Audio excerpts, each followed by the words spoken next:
In the dying months of a war that had already claimed too many lives, promises became currency, a way to buy a sense of control amid chaos. For Tommy Hendricks, a 21-year-old infantryman from Kansas, one vow echoed in his heart louder than gunfire. "I'll never forgive. I'll hunt him. I'll see him fall." The words were uttered not in bravado, but through broken teeth and a bloodied uniform, crumpled in a muddy foxhole somewhere outside St. Lo. He had reason enough. Just hours before, Tom's closest friend, Private Jim Callahan, had bled out in his arms after a sniper's bullet tore through their trench. The Germans had made the advance unbearable, each day a grind of mud, fire, and loss. The face of that sniper, a fleeting glimpse across barbed wire, a flash of eyes behind a German Mauser, became an emblem for every pain the war had carved into his soul. And so, while medics patched his wounds and his sergeant scribbled casualty reports in the fading light, Tom swore revenge. He clung to the oath like a lifeline through the funeral of that endless European winter. Each battle was an opportunity to narrow the distance between himself and the phantom enemy whose bullet had changed everything. On the other side of the war, Karl Weiss was anything but a phantom. He was flesh and bone, 23 years old, and like Tom, utterly exhausted. Since the Normandy landings, Karl's world had shrunk to the diameter of a foxhole and the reach of his scope. Every day he counted his rations and the diminishing numbers in his platoon. Every night he remembered his mother's vegetable garden, his brother's jokes, the little house near Munich, threatened now by bombs from above and hunger from within. Karl did not hate. He survived. Orders came down: hold the line, pick off the enemy, no surrender. After Stalingrad, compassion was a story for children. Yet the memory of each kill lingered, especially the last, the American soldier who had lingered beside his friend, head bowed in mourning, unaware of the eye that watched from across no man's land. Karl squeezed the trigger and altered destinies. He wondered who mourned for the men he'd sent to their deaths, and whether far away a stranger would hate him forever. The war pressed on. In skirmishes on the outskirts of French villages and in blood-soaked wheat fields, Tom and Karl circled each other without knowing, two men marked by duty and anguish, linked by a bullet. As spring thawed the killing fields, the world itself seemed exhausted. Rumors of surrender, withdrawal, and imminent victory slunk through the battered lines. But for Tom, peace felt distant. Bitterness turned to obsession. Each helmeted silhouette through his rifle sights became a possible hymn. Each shout of Achtung or grenade sharpened a memory of Jim's hand going cold in his own. On days when the fighting paused, Tom rehearsed what he would do if fate ever put the sniper in his crosshairs. He did not seek glory, only a moment where the scales, just once, might seem balanced. Neither man knew the other's name. Neither could have imagined the war's reach would extend decades beyond the treaties, shaping not only their futures, but the story of two families across continents and generations.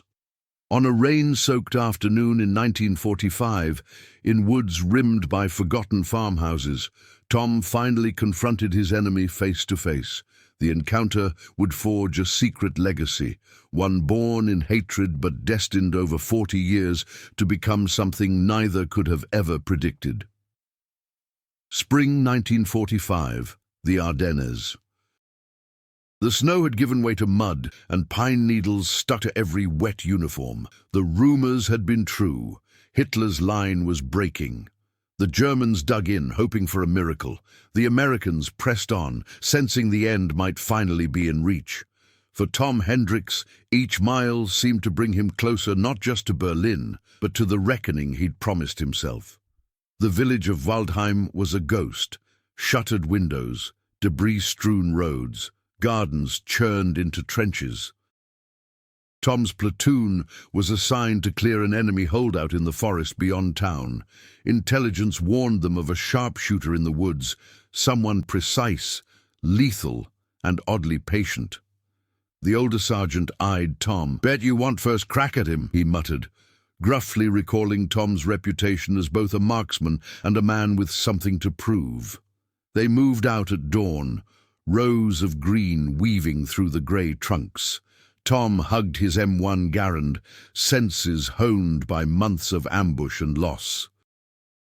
Every sound, a branch snapping, a bird taking flight, rippled his nerves. In his mind's eye, the sniper was always there, 10 footsteps ahead, waiting for the briefest misstep. It was mid-morning when it began.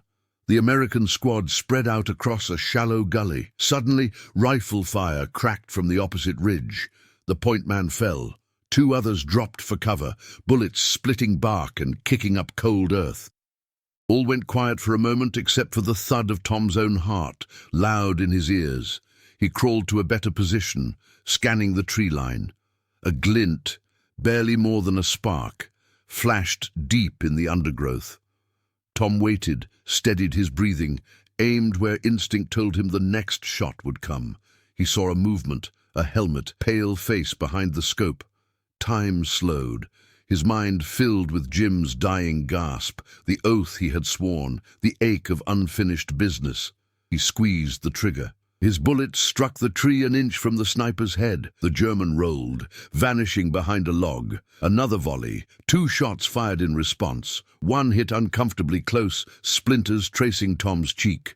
He felt a hot rush. Not just the threat of death, but the realization that his adversary was just as skilled and just as desperate.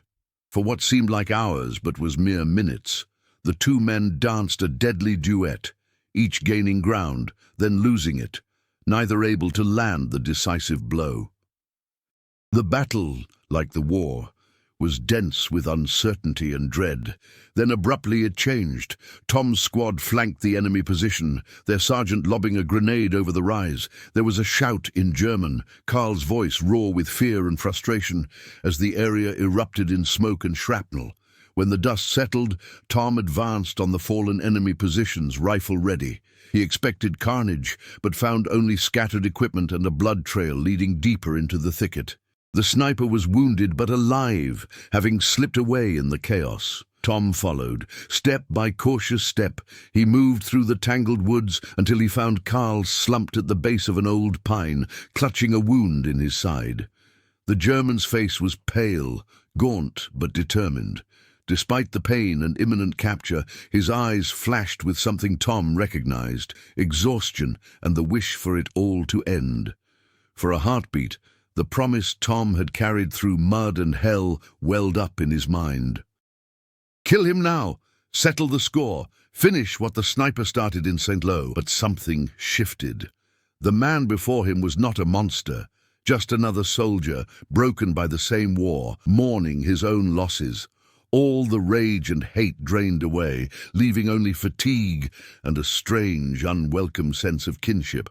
Slowly, Tom lowered his rifle. He signaled to the nearest medic. When the others arrived, Tom stood back as they patched the enemy's wounds, binding Karl's chest and giving him water. The American command would take the German prisoner, treating him as another casualty of a war too long protracted. Tom returned to his squad, silent and solemn. No one asked for an explanation, few even noticed the choice he'd made, but it was the moment that changed everything. The hour when a vow of vengeance gave way to something more complicated and human. Somewhere in his heart, Tom knew the impact of that decision would linger far beyond the war's final bullet. The war ended with a rush of headlines and roaring parades, but for Tom Hendricks, the silence afterward felt heavier than the guns ever had. He returned home to Kansas on a troop train lined with yellow ribbons and hopeful faces, but nothing about the fields or the wide open sky felt the same.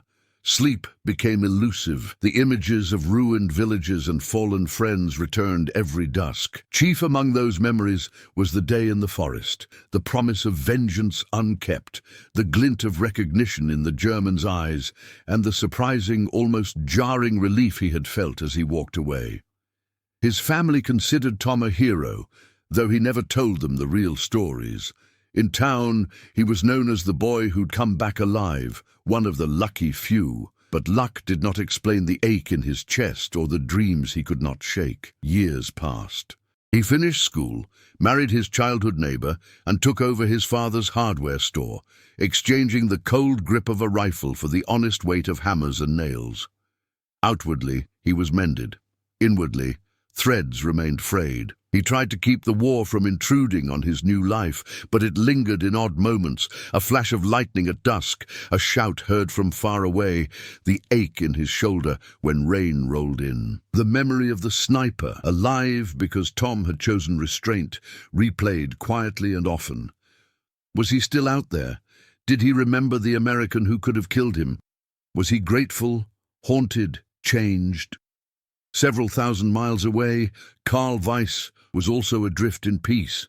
The end of the war found him in a crowded prisoner-of-war camp near Cherbourg, his wound slowly healing, his thoughts trapped in a loop of regret and confusion. He had survived, surely due to his enemy's mercy, but had lost so much: his friends, his home, the simplicity of a soldier's certainties. Released in the early 1950s, Karl returned to a Germany utterly changed. He found work as a machinist, married a nurse who had spent the war, patching both allies and enemies, and tried to focus on rebuilding what could be rebuilt. But shadows lingered. Sometimes his wife would find him staring at old scars, lost in memories she could never fully share. As the years passed, Karl felt rising gratitude for the American in the woods, the one who had offered water instead of a bullet. Both men raised families and quietly taught their children to value mercy above retribution, to see the human being behind every uniform. Tom would sometimes pause, mid-sentence at the dinner table, when his children asked about the war. He told them little, only what was necessary to explain wounds that never fully faded. 4 decades rolled by. The world turned its attention away from Europe's old battlefields. But in 1985, as the 40th anniversary of the war's end approached, an American veterans organization launched a project to reunite former adversaries and document their stories of reconciliation. Tom's daughter, now a history teacher, encouraged him to write his account. At first he refused. He feared dredging up pain that had finally settled into something manageable. But one night he sat at his kitchen table and wrote about Waldheim, the vow, the firefight, the moment of mercy. His letter crossed an ocean and joined hundreds of others in an international archive. Months passed with no reply. Then, in the autumn, an airmail envelope arrived, a formal invitation to a reunion near Munich where dozens of veterans from both sides would gather. There was one letter inside addressed to Tom directly, written in careful, almost unfamiliar English. It was from Karl.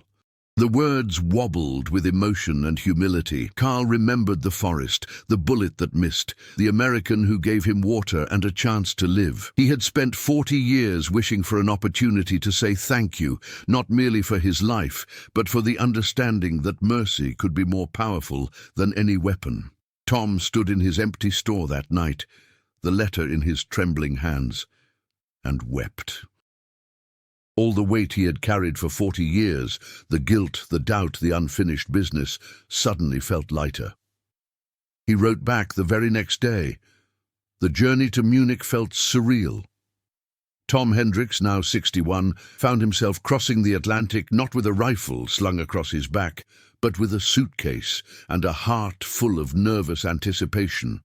His daughter accompanied him, a bridge between past and present, determined that her father's story would find peace after decades of restlessness. In Germany, autumn had come early. Leaves turned golden along the cobbled streets, and posters for the veterans gathering decorated hotel lobbies. The event was more than a reunion. It was a new ritual for a new era. The old war was being revisited, not to open wounds, but to suture them. Tom stood in a great hall, surrounded by strangers who, 40 years earlier, might have killed him or died by his hand. They wore dress shirts now, medals pinned beside wedding rings, their hair thinned and silvered, yet in every haunted glance, the war flickered just beneath the surface. When his turn arrived, Tom introduced himself simply, "Thomas Hendricks, 45th Infantry. I made a promise once, and in breaking it, I learned what it meant to be free." His accent, Americana as sunflowers and wheat, earned nods from the crowd. Through every speech and handshake, though, his thoughts searched for one face he'd only seen in nightmare and reflection.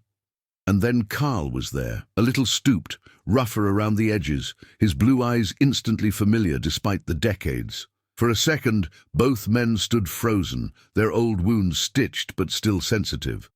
All the years and questions, all the guilt and gratitude, came tumbling into that moment. Tom reached out his hand, suddenly uncertain. Karl embraced him instead, warm, wordless, unashamed. The hall faded. All that mattered was forgiveness grown wild in the ruins of old vows. They walked together through Munich's old city, talking in fits and starts. Their children trailed behind, both watching history bend into something gentler. Tom and Karl shared memories, sometimes in silence, sometimes with laughter, surprised by tears. They spoke of the firefight in the woods, of lost friends and nights spent counting stars through holes in the roof. There were awkward pauses, moments when memory crowded out comfort. But there was no blame left, no "what if" strong enough to undo the fact that two enemies had chosen a path none could expect, to break the cycle, to mourn together, to heal. On the final night, all the veterans gathered at a memorial outside Munich. Names from both sides of the conflict were etched in stone beneath spreading linden trees. The crowd observed a minute of silence for those who would never find reunion. Some wept openly, others closed their eyes, lips moving in private prayers. Afterward, Tom and Karl lingered at the edge of the crowd. The moon rose pale above them, and Karl spoke quietly in accented but steady English. "You could have killed me," he said, looking at Tom not with shame, but respect. Tom placed a hand on his friend's shoulder. "You could have killed me too. We both did what we had to, but you saved my life, Karl, the day you forgave yourself." Karl smiled, lines creasing his weathered face. "We survived. Now we live. Brothers, somehow." In that moment, enemies became kin, not because history demanded it, but because, when given the choice, both men chose mercy over memory. After the ceremony in Munich, Tom and Karl found themselves sleepless, sharing coffee in the hotel's quiet lounge long after midnight. Outside, the city's lights shimmered on the Isar River, reflected in the glassy silence that had descended over them. There was no need for small talk. Silence between old enemies had a gravity all its own, each pause filled with stories long suppressed. Karl spoke first, circling back to the moment their lives had crossed in that distant forest. "I spent years wondering why you spared me. Was it forgiveness or just war weariness?" His voice trembled, the question huge and personal. Tom sighed. "For a long time, I thought it was because I was tired of the killing, of the blaming. But when I saw you there, bleeding but alive, I realized revenge would change nothing. I would still have lost Jim. My anger wouldn't bring him back or end my pain. But letting you live, maybe it gave both of us a chance." Karl nodded. "You gave me time. I tried to live well, to honor that moment. I met my wife because of that second chance, had a daughter. I made mistakes, but I tried to make them small. I hope that matters." Tom placed a steady hand on the table. "It matters, Karl. It matters more than you'll ever know." In the days that followed, their families intermingled, children of foes laughing at language barriers, grandchildren sharing shy smiles. They toured nearby villages together, revisited the old forest as autumn painted the leaves gold. At the site where their battle had once painted the ground with fear, they planted a sapling, its roots digging deep, a living promise that their story would flower well after they were both gone. News of their reunion spread farther than either had expected. The local paper ran a story, which was syndicated and picked up across continents. Letters arrived, some full of gratitude from other veterans or their descendants, some sharing similar tales of rivalry turned to kinship. Teachers used their story in classrooms. Church groups cited their example in sermons about forgiveness. A local artist painted their embrace in rich oils. It was hung in the town museum, captioned simply, "Mercy." For Tom, the nightmares changed. He still dreamed of the war, but now the forest where he once hunted enemies became a place where he met Karl, and together they built a bridge or led lost children home. The memories, the promises and losses, remained, but their meaning softened, no longer talismans of pain, but emblems of healing. When Tom's health began to fail some years later, Karl made the journey to Kansas, sitting with his old friend through the hardest nights.